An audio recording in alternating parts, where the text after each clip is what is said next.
ẹ káàbọ̀ sórí ìkànnì wa ẹ farabalẹ̀ fún àdáadáa fídíò tó ń pè lẹ́gbẹ̀ẹ́ wa a sì máa ṣọ́ ẹ̀ fún yín ẹ wo ẹni ló máa jáde tán tó tún pẹ́ẹ́pẹ́ẹ́rẹ́ àṣírí kí ló fà tẹ́lẹ̀ ibi táwọn àṣírí tó le tó báyìí gbogbo ẹ̀lẹ́ máa náfààní láti jẹ̀gbádùn lórí ìkànnì wa tó bá yẹ pé ìgbà àkọ́kọ́ rẹ tẹ̀ darapọ̀ mọ́ kọ́ni ẹ bá wa subscribe like comment kẹ̀ share ẹ lè máa ti rán àǹfààní kọ́ńtẹ́ǹtì yìí ní ìgbàkúgbà lórí èkó ìtàbá fìdí tẹ̀ lè máa fi ṣọgbọ́n ìmọ̀ àti ìgẹ́mi sọ pé fídíò wọn àlẹ́ àwọn àpilẹ̀ òfin àtọ̀pọ̀lọpọ̀ evidence takú wa fídíò náà rèé ẹ̀ka jẹ́ ìgbádùn ẹ̀.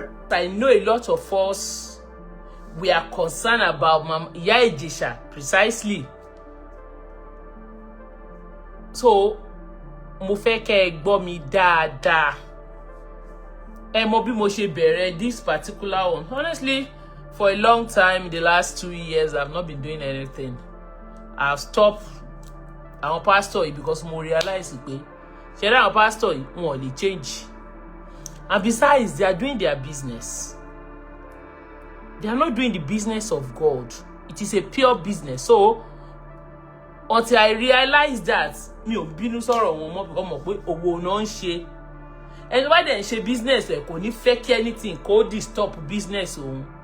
They are not doing God's business. They are doing their own personal business.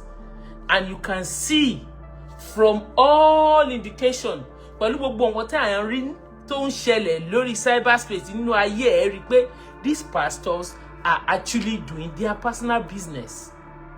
That's why tell rí pé tí nǹkan kan bá ṣe kan nu wọn ọmọ wọn náà ń gbé fún ìdílé kan gbé fún ìyàwó wọn àbí kan gbé fún ọmọ wọn. So kò lè wọn kì í ṣe kò ń ṣiṣẹ́ Ọlọ́run náà ń ṣe. Wọ́n ń ṣe òwò wọn náà ń ṣe. So I got to a stage, it took me a while. Initially, but these days, you will see that some of you say, you don't see me, you don't do anything. Kò sí nǹkan tó ṣe mí. I just leave them. And I come to realize that Nigerians themselves, they don't want the truth. Some of us, we can never change. We love them. Ṣé rí bàbá Yẹmí wò yìí, àwọn kan like ẹ̀, wọ́n like kan yẹ̀ wọ́n wò gan.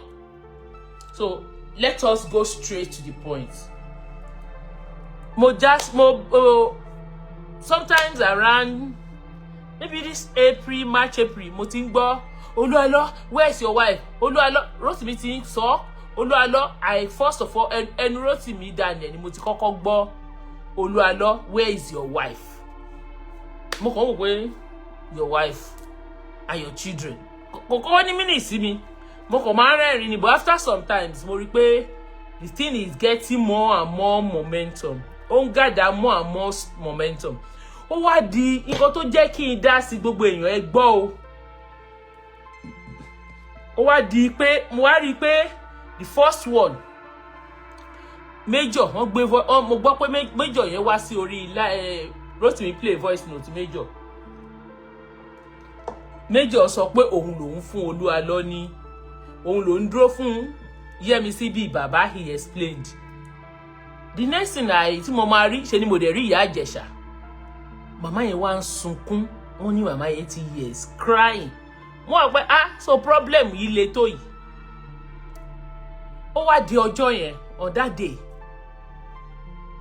Ṣe ni mo dẹ̀ rí Olúalọ́ a day before that Olúalọ́ came online and he said Ọlọ́run sọ pé kóun má jà. Ọlọ́run sọ pé anybody má gbèjà òun. Ó warn all his members and everything. Nobody should talk about it. They should leave him alone. That he wants to obey God. Ọlọ́run ní kóun má jà. Mo wá wò pé this was unlike them o. You all know when you talk about them. Is it that they bring video down? Is it that they take you to court? And they will start damage control. I was shocked.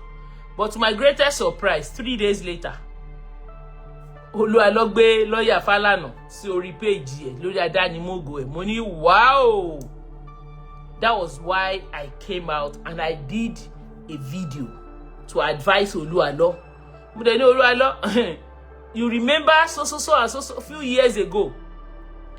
Mo sọ story ẹ̀, àwọn èèyàn gbé story ẹ̀ wá bá mi. Pé Sàkámà jẹ ni ẹ́ and what you did to them. But a lot of people said, ènìyàn Ọlọ́run Olúalọ́, he's the only man of God o. Morini, you are a marine spirit. You are this, you are that. What did I tell them? And I said, okay, it's just a matter of time. But àṣírí ẹ̀ máa tó tú. And I left him and I told him that, Oluwalo, you see, it's better you show them where your wife is. But kò sẹ́ni tó ní right láti máa compel you to go and bring your wife. Your wife's family ló ní right our online family. We can't compel you.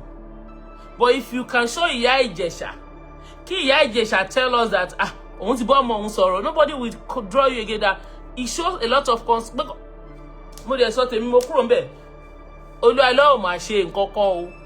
Ṣe ni the next thing tí máa rí ni damage control started. That was how I didn't even want to talk. But to my greatest surprise, my inbox was full. Àwọn màmá àgbàlagbà. You remember when I was doing show here, people were begging, Esther Morning, do something. And I said, no. Say, I don't know the genesis of this story. Secondly, pé mi ò fẹ́ kó dàbí pé mo gba case oní case ṣe. But when the whole thing, I thought solution máa wà, kò sí solution. Olúwa ignore, kò dá wọn lóhùn. Mama Ìjẹ̀ṣà ò rí ọmọ wọn. And another ayọ̀ méjì ó wá tún wá bá mi nínú inbox àgbàlagbà àwọn bíi 80 yẹn. There's one mama, grandmama, she called me. The mama called me and started crying. Pé kí n jọ kí n bá àwọn wá. Mo wá wò pé, you see, ẹ̀yin èèyàn ẹ mọ̀ bí àwọn èèyàn ṣe, bí àwọn arúgbó yẹn ṣe ń feel because of this particular story. Ṣẹ̀ríkà ní Ìyá Ìjẹ̀ṣà ò jáde sun ẹkún tó sun online yẹn ni kò ní le tó yìí. So, and I said, okay. I didn't want to do it. I slept and I woke up one morning like this with a heavy heart. Mo kàn rí pé that I just felt I should help. Ẹ̀yin èèyàn ẹ máa gbọ́ mi o. Mo bẹ̀ yín ẹ fún mi time. I just felt I should help. That was why I decided to. But I cannot help without knowing the genesis of what I want to talk about. Ẹ̀yin èèyàn mi ẹ jọ̀ọ́, ẹ máa gbọ́ mi. Bí tí mo bá gbà jẹ̀bi, ẹ jọ̀ọ́ ẹ he mi o. Mo wá wò pé but do you know that this story is already on social media?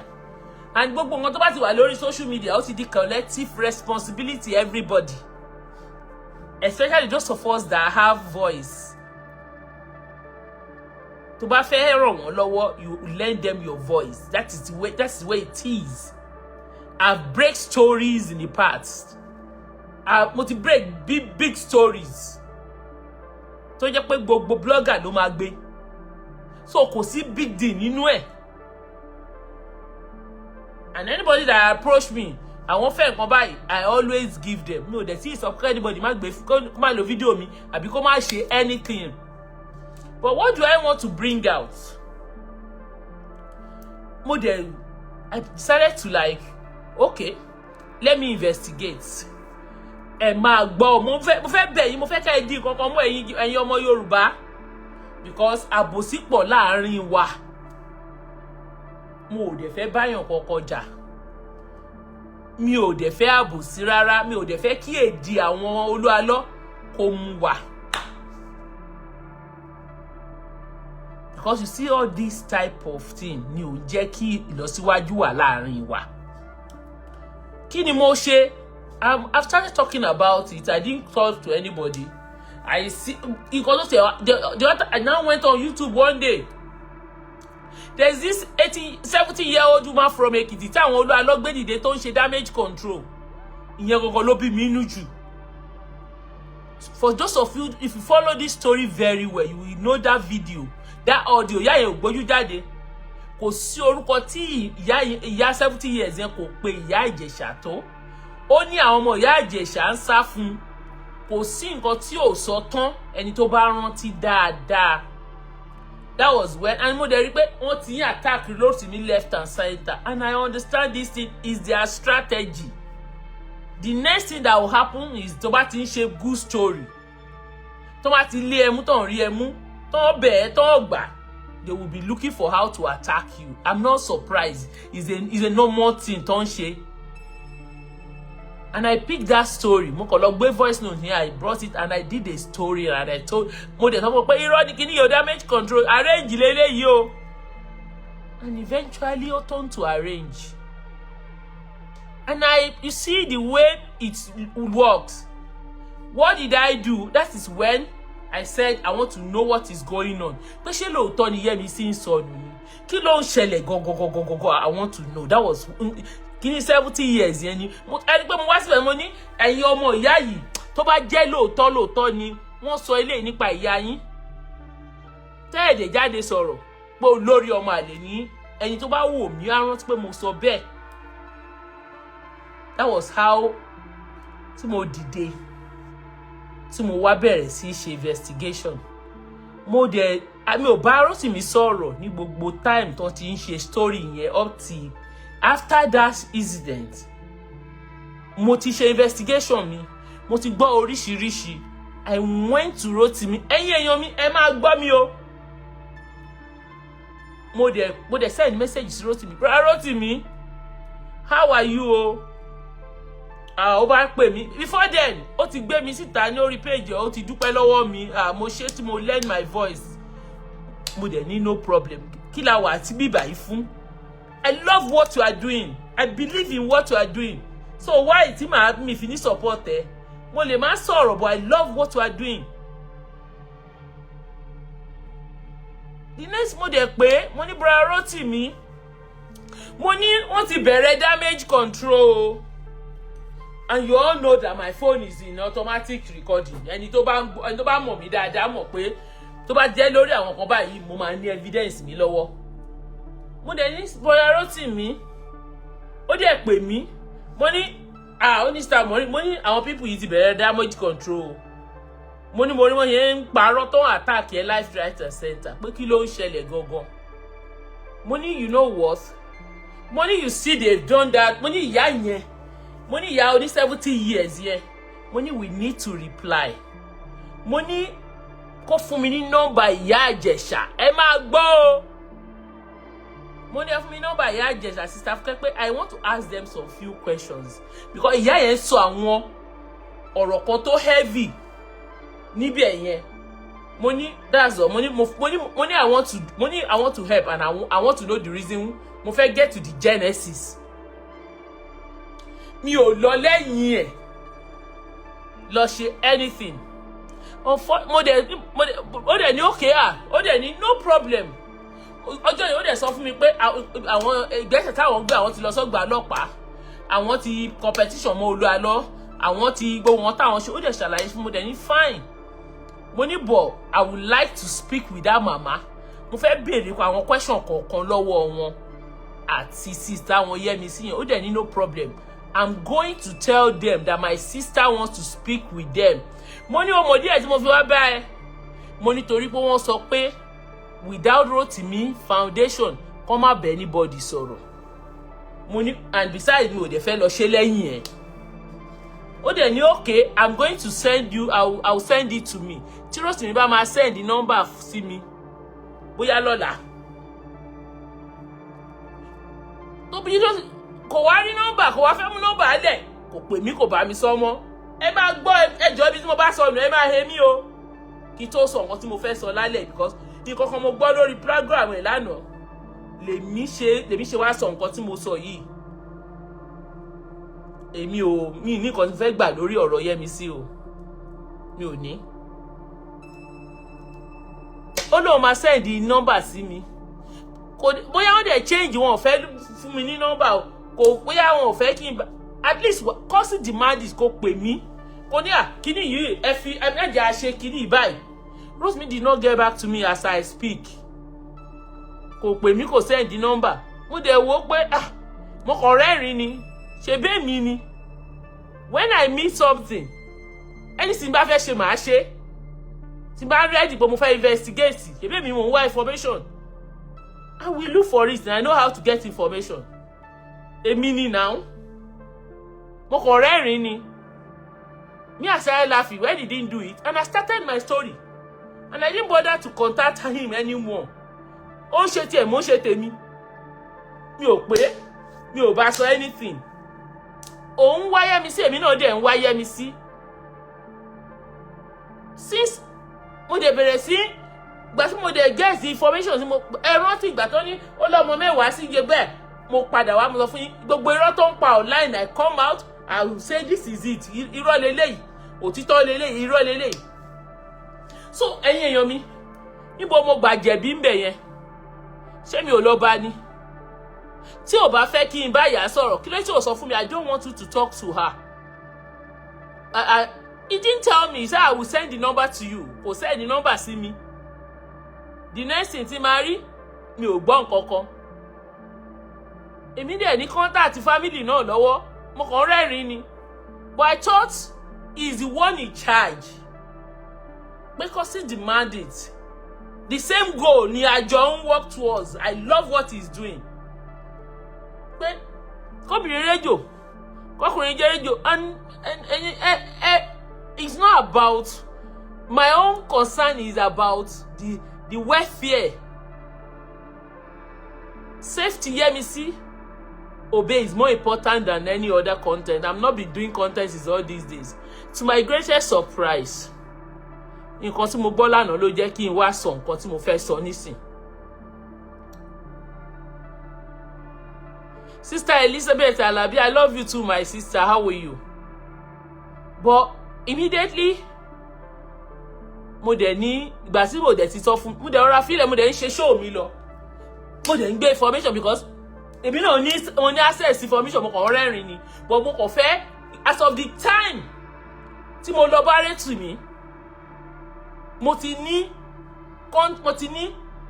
the right mo ti ní contact àwọn tó yẹ kí n ní you are not right. As a matter of fact the case is on public domain anybody can talk about it. God bless you ma but as of the time tí mo lọ bá my sister, you are not at fault, but but I tell you the truth, you may not like it. Okay.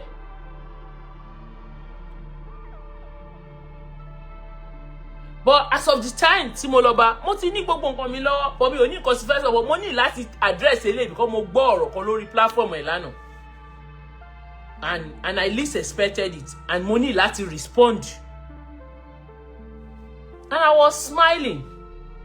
Gbà tí ó dẹ̀ ti wá bá mi mo dẹ̀ ń ṣe nǹkan mi lọ ṣe bí òótọ́ ni mo dẹ̀ ní èmi ò ní lọ sẹ̀wọ̀n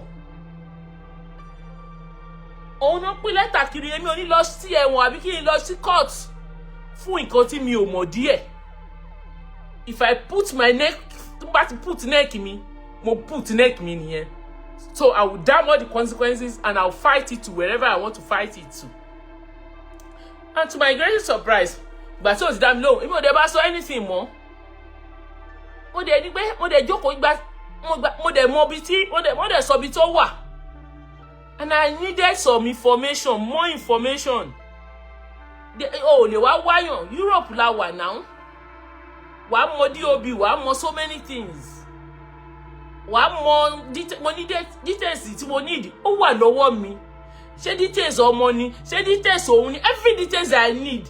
I have it. Mo dey decide pé okay. Níbo ni because mo believe pé èèyàn lè sọnù ní Europe. Especially those of you here. So possible kí èèyàn sọnù nílùú òyìnbó ni. Fún èèyàn tó lọ́mọ mẹ́ta lọ́wọ́ ẹjọ́ ẹ̀yin èèyàn mi ẹ̀yin tẹ́ ń gbé ìlú òyìnbó. Ẹ jẹ́ a máa ronú náà so possible ni. Ẹ̀yin tẹ́ ń gbé ìlú òyìnbó ẹjọ́ ẹ dá mi lóhùn so possible kí èèyàn sọnù nílùú òyìnbó ni ẹ dáhùn kí tó go ahead is it possible kí èèyàn sọnù nílùú òyìnbó kí èèyàn dẹ̀ kọ́ ọmọ kékèké mẹ́ta dání ọmọ tó wà under 18 ẹjọ́ is it possible please answer me a máa jọ ṣe show yìí ni is it possible kí ẹni tó lọ́mọ mẹ́ta kó sọnù nílùú òyìnbó ẹ ti gbọ́rú ẹ̀ Elizabeth God bless is not possible ẹ ṣe it is not possible kò possible ẹ má jẹ́ kí anybody It's not possible, my sister. God bless you. Never. Adafuni. We are getting there. So, something is not right here. If it's possible, pé Olúwa lọ, báwo ni ìyàwó ṣe máa sọnù nílùú òyìnbó? Because they give us the impression that the wife is missing. Wọ́n sọ fún wa pé ìyàwó sọnù pẹ̀lú ọmọ mẹ́ta.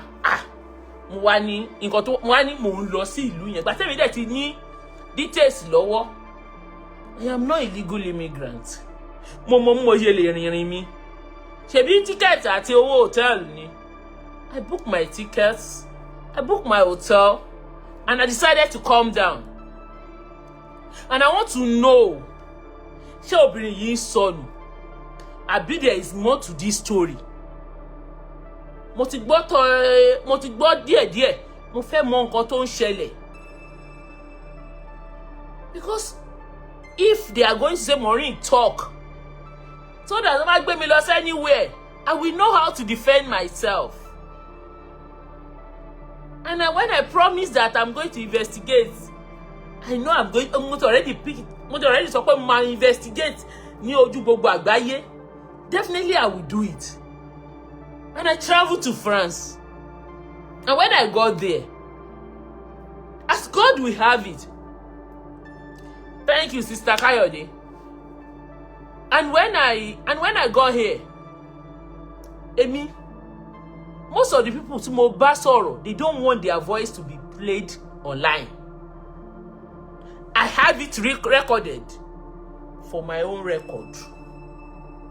And when you are doing investigation, àwọn evidence you don't put it out there.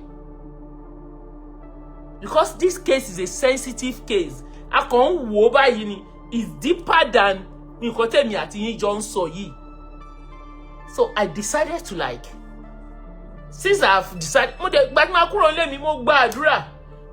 mo bèrè lọ́wọ́ Ọlọ́run, mo ní Ọlọ́run, if you want me to do this thing, àwọn tí wọn ò bá sọ̀rọ̀ rí, àwọn kọ̀ọ̀kan wà nínú ẹbí yẹn tí èèyàn need láti bá sọ̀rọ̀.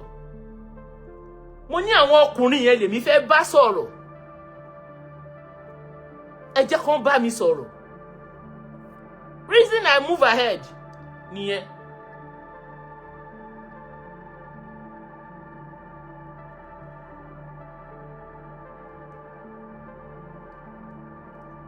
And that reason, mo dẹ̀ gbàdúrà, and as God will have it. And I have a green line and a go ahead. And that was why I decided to go. And as God will have it, when I got here, the day I got here, go. Tẹ́ bá fẹ́ gbọ́, ẹni tó bá ní kò sí Ọlọ́run, ó ti dòkú. Ọlọ́run wà. Àdúrà dẹ̀ ń gbà. Ọlọ́run dẹ̀ rí, ó rí inú mi. Tó bá ti jẹ́ pé ó ní nǹkan míì tí mo wá ṣe nílùú yìí ju ọ̀rọ̀ yìí nìkan lọ, k'Ọlọ́run fìyà jẹ mí. Nǹkan tí mo bá wá nìyẹn. Because mo wò pé kò possible kéèyàn sọnù ní báyìí nílùú òyìnbó. And bí mo ṣe dìde báyìí, the first place, because I wanted to eat. Is a new town for me. Mi mọ̀ yàn rí, mi mọ̀ níwájú Ọlọ́run àti mi ò mọ̀ ẹ̀dá alààyè kankan ní ìlú yìí. I don't know anybody in this town. Àwọn èèyàn tí mo mọ̀ sí France, Paris náà wà. So, mo gbé Uber mi, mo ti book. Ṣé bàrà máa ohun mi 5-star hotel mo dé síbí náà. I bought my ticket, mo ra ticket mi, mo ra kíní mi, mo dẹ̀ wá.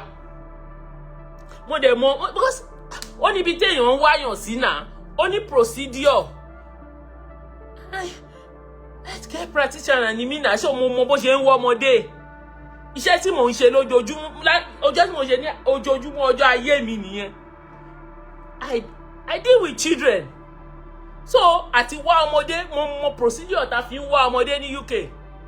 And either you like it or not, my people, it's the same procedure all over Europe. Kò ń ṣe Nigeria.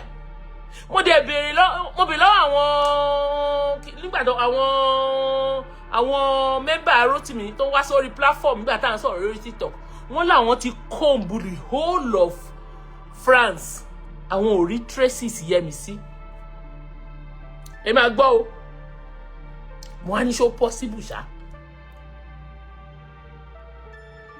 So that thing ó fún mi ní concern so mo dey wá on a fact finding mission pé tó bá jẹ́ lóòótọ́ àárí ẹ jẹ́ kí mi náà wá tí mi bá ti rí tí mi ò dẹ̀ rí clue I will go back and I'll come and tell you people and that was why I came and as God will have it ẹ̀rù Ọlọ́run ó bà mí on that day I got to a train station mi ò mọ bó ṣe ń ra tíkẹ́ẹ̀tì wọn Uber mò ń gbé ó wá dọjọ́ èmi bó ṣe drop mi wọ́n wá fẹ́ lọ jẹun mò ń wá bí tí mo fẹ́ jẹun wọ́n wá ní the next train the next bus stop ibi tí dúdú pọ̀ sí nìyẹn pé màá ní mò ń wá African restaurant mo kàn wọ train station yẹn mo wọ train station yẹn báyìí train station attendant ní sister yẹn bí mo ṣe lọ bá nìyẹn first person tí mo la ẹnu mi sọ mission mi fún mo lọ bá ní pé hello ma God bless that sister are you from ó ní hello mo kọ́kọ́ bẹ̀rẹ̀ ẹ̀kú mẹ́rin mara ticket tó sọ fún are you from Nigeria ó ní yes ó ní this one is direct o nǹkan tó lóun rò sọ́kọ̀ ó ní mo ní are you from Nigeria ó ní yes mo ní you're from Nigeria mo ní yes inú mi dùn because pé mo jà pé ara ilé wáyà because àwọn dúdú tí mo rí bẹ̀ French ni gbogbo wọn ń sọ ó ní òun from Nigeria ó ní I am not Yoruba o mo ní are you Yoruba ó ní no mo wá ní àti Yoruba àti Benue àti Hausa ìkan náà ni gbogbo wa Naija bí ó wá ní are you new mo ní yes mo wá ní pé mo tiẹ̀ ń wáyàn ni níwájú ẹ̀ ọlọ́ àtẹ̀yàn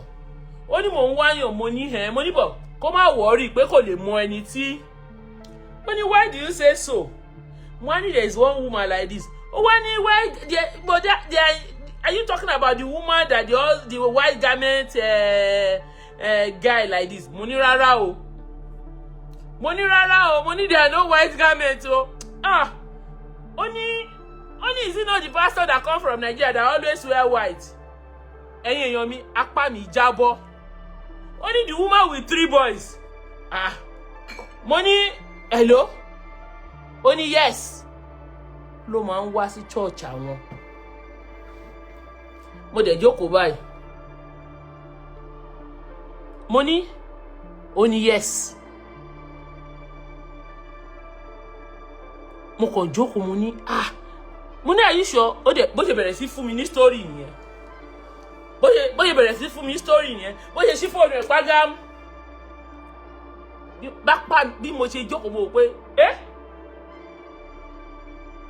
bó ṣe sọ fún mi pé òun mọ̀ mo bá rọra gbé ẹ̀yin èèyàn mi mo bá gbé fóònù mi sílẹ̀ mo bá jókòó ẹ mọ̀ kan tó surprise mi ó ṣe jẹ́ pé the first person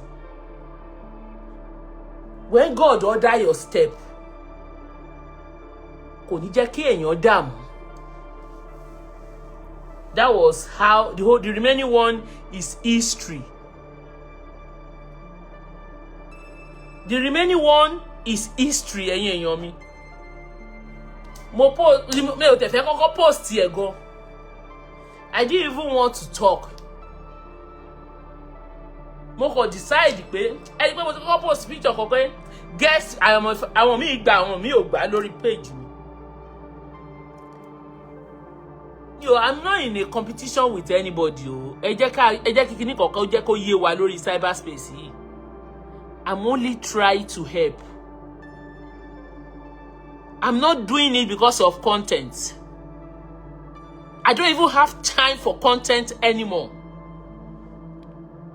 The next thing to marry, you know, Rose ṣe show kolano. Òun ṣe show ó tọrọ àwọn blogger. Rose mi ò gbé lọ wo orí page mi.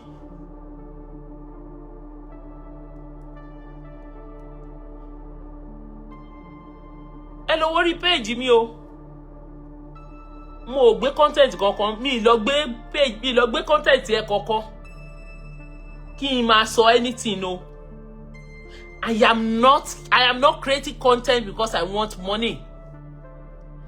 This thing that you see that I'm doing, mo fẹ́ ṣàánú ni o. Because it's not for anything. And when I got there, I found out it's a different thing entirely. Pé obìnrin yóò sọnù. Ẹ̀yin èèyàn mi, obìnrin yóò sọnù. You can imagine kí n máa wà. I will still be shouting, Oluwalo, where is your wife?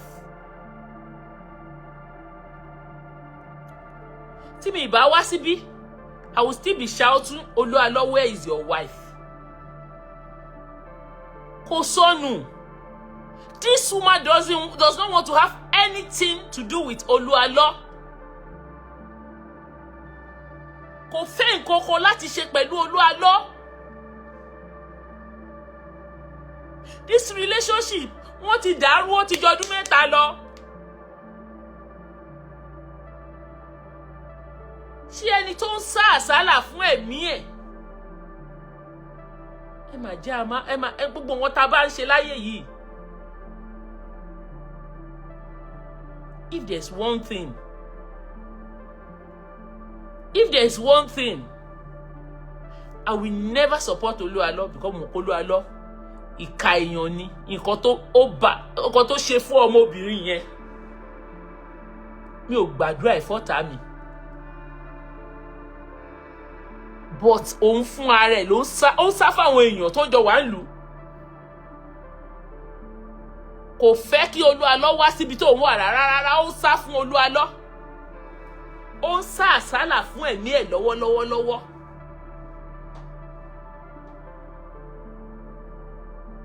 Oluwalo fún ara ẹ̀ ó ń wá kiri. Oluwalo wá wọn lọ sí school, ó wá wọn lọ sí police station, ó wá wọn káàkiri, ó wá wọn. Kò dẹ̀ wá wọn. Ìgbà tí Rotimi ṣẹ̀ṣẹ̀ bẹ̀rẹ̀ sí pariwo yìí lòun náà bọ́ síta ló bẹ̀rẹ̀ sí wá wọn tó rí pé wàhálà ni.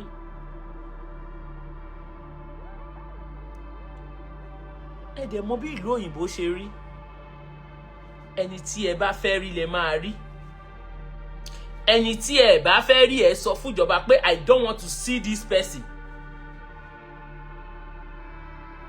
They will respect your privacy. Hope you know what it's called confidentiality and privacy in this Europe. They will respect your privacy more than anything. This woman is a spiritual thing. Ó ń kígbe. Ó ní ọwọ́ ọkọ ẹ̀dẹ̀ ló wà ńbẹ̀. Ó ń sá àsálà fẹ́mi ẹ̀. Nǹkan tó ṣe ìrìn àjò tó ṣe títí tó ya ẹlẹ́dàá ẹ̀ ara ẹ̀ ṣẹ̀ṣẹ̀ ń yá ni. So kí ni mo gbà jẹ̀bi? Àwọn òpònú kan wá lọ síbẹ̀ ó lé mi ológo àná. Pé àtẹ̀lé tó lọ sí France tó jẹ́ ológo àná. Ìyẹn èmi ológo àná. Nobody stopped me from creating content. And for those of you that don't know, it's consistency. Tí bá decide ní ojoojúmọ́ tí bá ń jáde bí mo ṣe ń jáde tẹ́lẹ̀, kò sí nǹkan tó ṣe mí, àwọn èèyàn á máa wò mí. I don't have that time anymore. There is one woman that Ogunipa Adedayo. God, that's why she don't want to talk to her mother because people will know where. God bless you. Kò fẹ́ bá màmá sọ̀rọ̀, kí ni ìdí ẹ̀ tó fi bá ìyá ẹ̀ sọ̀rọ̀?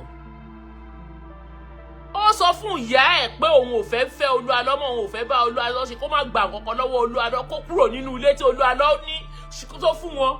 Màmá ò gbọ́, nǹkan tó dìjà wọn àti màmá nìyẹn.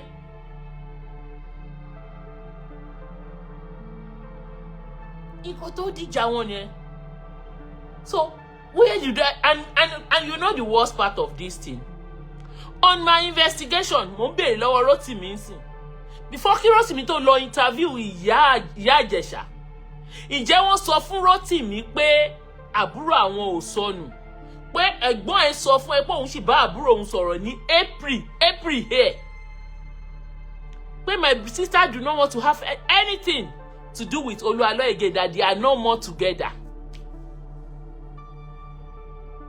And after that was when you went to interview Mama Jesha. Today said that you said, blackmail Oluwalo. So people should understand one thing. We should concentrate more on BRA, not by fighting, not by calling àwọn ológo eni ológo àná. In all standard, me o make noise ni. Mi ò kì í ṣe elébi. Mi ò kì í pariwo ni. Pẹ̀lú gbogbo tẹ́ máa make lórí íńtánẹ́ẹ̀tì, máa san fún yín lóṣù. Èmi mi ò kì í ṣe ológo àná o.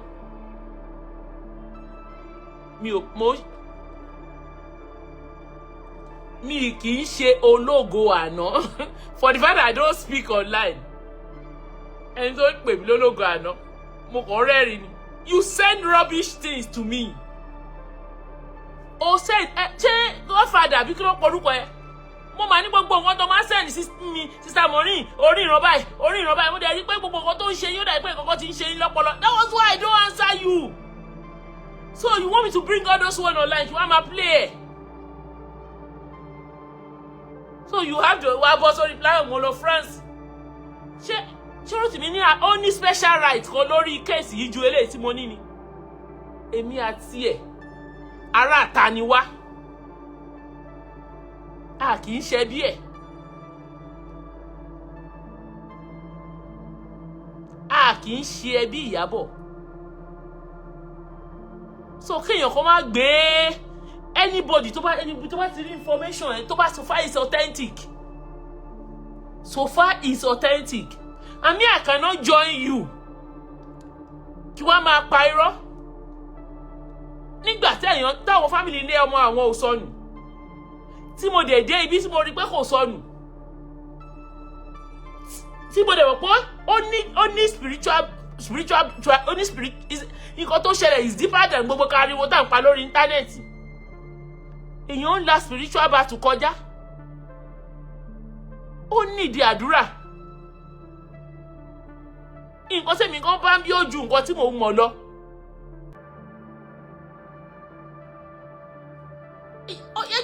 They told you that àbúrò àwọn ò sọnù.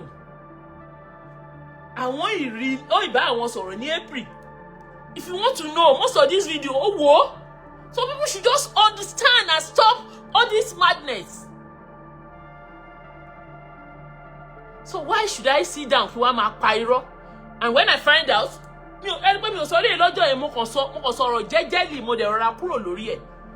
But you going on your platform láti máa sọ fún èmi whereas mo ti wá bá ẹ pé I want to speak to these people. Ṣé o rò pé mo ò ní contact wọn lọ́wọ́ ni? I just decided not to. I just want to give you regard. That was why I did it. Mo kò rẹ́rìn ni. Ẹ wá ń pè mí lógo àná. Nǹkan tọ́lọ̀ ń ṣe fún mi tẹ́ bá ní half ẹ̀ ni. Ẹ ní la ẹnu yín kẹ́ máa sọ rádaràda. Wọ́n ní ìbùkún ní fọ́ọ̀mù ọ̀dọ́ náà. Tó fọgbọ́ ṣe pọ̀ èmi o. Tí bá máa lọ kóòtù. Tí bá máa ṣe kéèsì. Máa mọ nǹkan tí mo fẹ́ ṣe kéèsì lé lórí. Tó wá máa sue mi sí court. Máa mọ nǹkan tó fẹ́ sue mi fún. Kì í ṣe àhesọ. Can you come out to say that wọ́n sọ fún ẹ pé Ìyábọ̀ ò sọnù? Kó tó bẹ̀rẹ̀ this your where is your wife? Where is your wife? Ìyábọ̀ ò sọnù. Wọ́n ò fẹ́ ra wọn mọ́. He doesn't want to have anything to do with Oluwalo. She's fighting for her life. So people should understand. Reason tó fi pè ìyá ẹ̀, ṣé ó ìyá ẹ̀ ló ó pè ìyá ẹ̀ ó fún ìyá ẹ̀ ní instruction. Pé màmá, irú èèyàn tí Oluwalo jẹ́ leléyìí. Òun ò fẹ́ Oluwalo mọ́. Òun ò dẹ̀ fẹ́ anything to do with him. ìyá òun gbọ́dọ̀ gbowó kó ìyá òun kúrò nínú ilé ẹ̀. Ìyá dẹ̀ gbà as we speak màmá sì Olúalọ́ sì ń sanwó fún màmá yìí look after màmá. Nǹkan tó bí ọmọ ẹ̀ nínú nìyẹn. So ẹ jẹ́ ká máa gbogbo nǹkan tá a bá ń ṣe ẹ jẹ́ a máa rò dáadáa o. My concern should be bó ṣe máa gbàwé, bí ó ṣe máa get out of her present situation, not about content, not about anything. Kò sí nǹkan tó Olúalọ́ fẹ́ ṣe. Olúalọ́ sì ṣe nǹkan tó fẹ́ ṣe. Ó ti gbọ́mọ lọ́mọ wá láti Nàìjíríà. Ó ti fi ṣe nǹkan tó fẹ́ ṣe. Gbogbo yín concern gbogbo wa ni ká wá bí Ọlọ́run ṣe máa rà padà. I don't know, Titilayo, I don't know. Because Mama, member Olúalọ́ ni Mama is very close to Olúalọ́. Mama ara church Olúalọ́ ló ń lọ. Mama Olúalọ́ bí Mama is more or less like Olúalọ́ is more or less like ọmọ Mama. Mama ò accept nǹkan tí gbogbo wọn sọ. So people should understand. Ó dẹ̀ mọ̀ pé tí òun báyìí àwọn sọ̀rọ̀, Olúalọ́ máa get information ńbẹ̀. Kò dẹ̀ fẹ́ kí Olúalọ́ mọ whereabout òun. Tí ó bá dúró sí bíbá ilé mi, tí ó máa change number, ó ń change number, change gbogbo everywhere káàkiri ni. So kò sọnù. Ó wà nílùú bí tí mo wà yìí.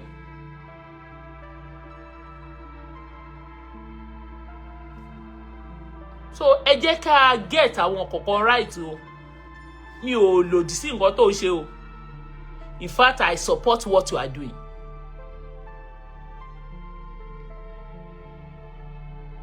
Yes, Adeola, yes. Nǹkan tó ṣẹlẹ̀ gangan nìyẹn. And sick tó ń sick yìí ẹ̀yin èèyàn mi. Kó tó kúrò Nàìjíríà ló ti ń gbẹ. Ó dẹ̀ sọ fún ìyá ẹ̀ pé tí ọmọkùnrin bá ń bóun sùn, ara máa ń ní òun. Wọ́n ló máa lọ́nu mọ́lẹ̀ inú. Ibùkọ́ ní ìlú yìí, wọ́n mọ̀. Àwọn orí olórí ló ń gbé sílé ló ń tọ́jú ẹ̀ nígbà tó bá sick, ó sick. So I say, Sherry, me, it's not about content, ní tèmi. It's about ká solution. Bí ó ṣe máa gbàwé, bó ṣe máa di ènìyàn.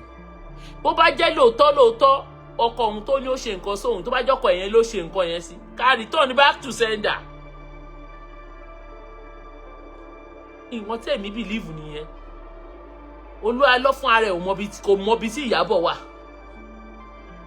As of today, mi wá mọ̀ àárọ̀ la o. He doesn't even have access sí àwọn ọmọ ẹ̀. Ilé tó rà ní ìlú yìí kò gbé bẹ̀. So mo fẹ́ kí gbogbo wa ẹ jọ̀ọ́, ẹ má lo platform, ẹ má jẹ́ kí èṣù ṣe wọ́n. Ó di pé mi àti ẹ máa bẹ̀rẹ̀ sí ṣe blogging fúnra wa. And I will not even go that line with you. I won't even do it. Because there is no point, there is uncalled for. I came to you. Ṣó dá mi lóhùn? Ṣó reply? Olóò máa send number fún mi, ṣó send number fún mi $3.